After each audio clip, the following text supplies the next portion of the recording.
Hi friends, welcome back to my channel with me, Vijayalakshmi Janardhan. என்னடா தேங்காவோட இருக்கு தேங்காய் போறீங்களா?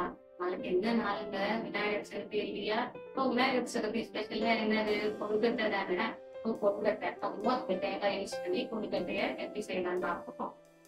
இதுதான் நம்மளோட டீனிக்கான ரெசிபி. வாங்க வீடியோக்கு போகலாம். அதுக்கு ஃபஸ்ட்டு இந்த மாதிரி வந்து ஒரு தேங்காய் எடுத்துப்போம். அது நல்லா வந்து உடச்சிட்டு அதில் இருக்க தண்ணியை எடுத்துக்கலாம். அது வந்து உடம்புக்கு ரொம்பவே நல்லது. அதனால் தாராளமாக நம்ம வேஸ்ட் பண்ணாமல் குடிச்சிடலாம்.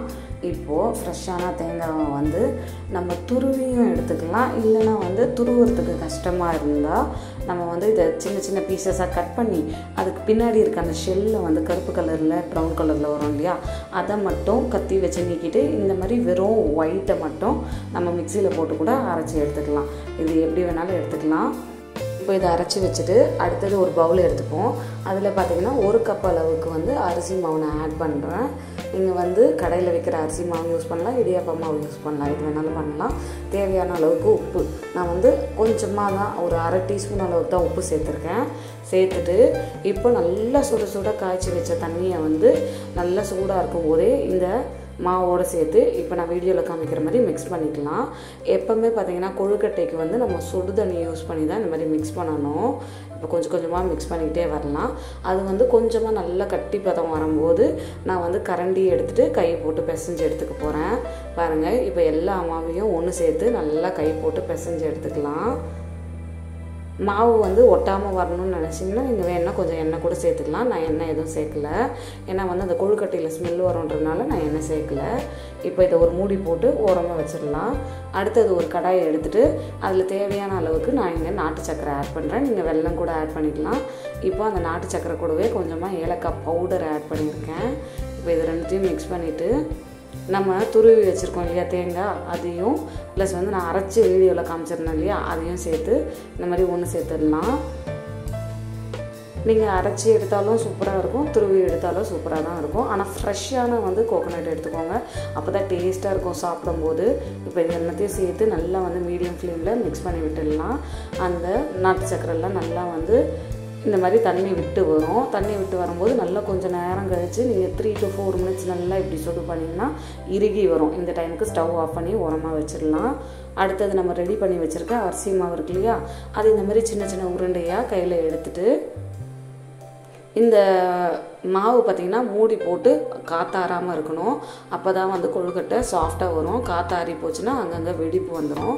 இப்போ நான் கையை வச்சு இந்த மாதிரி ஒரு சின்ன சின்ன பவுல் மாதிரி ரெடி பண்ணுறேன். உங்களுக்கு கையை வச்சு பண்ணுறது கஷ்டமாக இருந்தால் நெக்ஸ்ட்டு நான் எப்படி பண்ணுறதுன்னு காமிக்கிறேன். இப்போது நம்ம ரெடி பண்ண தேங்காய் பூர்ணம் இருக்கு இல்லையா, அதை நடுவில் ஸ்டஃப் பண்ணிவிட்டு இப்போ ஒன்று சேர்த்து ஒரு பேக் மாதிரி ரெடி பண்ணுறேன். விநாயகருக்கு பார்த்திங்கன்னா நார்மல் கொழுக்கட்டையோடு இந்த மாதிரி மோதகம் ஸ்டைலில் பண்ணால் தான் வந்து சூப்பராக இருக்கும். அதுக்காக வந்து ஒரே ஒரு கொழுக்கட்டை மட்டும் நான் அந்த மாதிரி பண்ணுறேன். இப்போ அதுக்கு டிசைனுக்காக ஃபோக் வச்சு டிசைன் பண்ணிட்டேன்.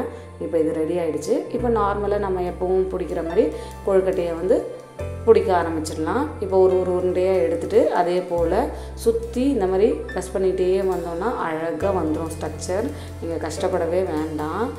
இப்போ இந்த மாதிரி ரெடி ஆகிடுச்சா, அடுத்தது இதுலேயும் வந்து அதே போல் ஸ்டஃபிங் வச்சுட்டு உங்களுக்கு அதிகமாக ஸ்டஃபிங் பிடிக்கும்னா நீங்கள் அதிகமாக வைக்கலாம், நார்மலாக வேணும்னா நார்மலாக வைக்கலாம். பட் அதிகமாக வச்சோன்னா கொழுக்கட்டையை வந்து இந்த மாதிரி ஒன்று சேர்த்து பிடிக்க வராது. இப்போ ஒன்று சேர்த்து 2 பக்கமும் நல்லா ப்ரெஸ் பண்ணி விட்டோன்னா சூப்பரான கொழுக்கட்டை ரெடி ஆகிடுச்சு. அடுத்த மெத்தட் பார்த்திங்கன்னா இந்த மாதிரி வாழை இலையில் இதை வச்சு ஒரு உருண்டையாக ப்ரெஸ் பண்ணி எடுத்துக்கலாம். உங்களுக்கு அந்த மாதிரி ப்ரெஸ் பண்ணி இப்படி தட்டுறதுக்கு கஷ்டமாக இருந்தால் நீங்கள் பின்பக்கம் வந்து எண்ணெய் தேய்ச்சிட்டு நல்லா தட்டினீங்கன்னா உங்களுக்கு ஒட்டாமலே வரும். இல்லை இன்னொரு மெத்தட் என்னென்னு பார்த்திங்கன்னா சின்ன சின்ன டிஃபன் பாக்ஸ் இருக்கும் இல்லையா, அதை வச்சு ப்ரெஸ் பண்ணாலுமே உங்களுக்கு இந்த ரவுண்ட் ஷேப் வந்துடும். இப்போ வந்து பூர்ணம் நடுவில் வச்சிடலாம். தேங்காய் பூர்ணம் வச்சுட்டு இப்போது 2 பக்கமும் மடிக்கிறதுக்காக நான் இலையை வச்சு அப்படியே ஃபோல்ட் பண்ணுறேன். ஃபோல்ட் பண்ணிட்டு இந்த போல் ப்ரெஸ் பண்ணிட்டோன்னா நம்மளோட சூப்பரான கொழுக்கட்டை ஈஸியாக ரெடி ஆகிடும். அடுத்தது ஒரு இட்லி குண்டான் இல்லை கடாய் எது வேணாலும் எடுத்துக்கலாம். அதில் வந்து 1 டம்ளர் அளவுக்கு தண்ணி சேர்த்துட்டு தண்ணி சூடாகி வரும்போது மேலே வந்து இந்த மாதிரி இட்லி பிளேட் இல்லைன்னா பார்த்திங்கன்னா நமக்கு இடியாப்பம் பிளேட் இருக்கும் இல்லையா, அந்த மாதிரி எது வேணாலும் வச்சுக்கலாம். வச்சுட்டு நம்ம ரெடி பண்ண கொழுக்கட்டையை ஒன்று ஒன்றா அரேஞ்ச் பண்ணிடலாம்.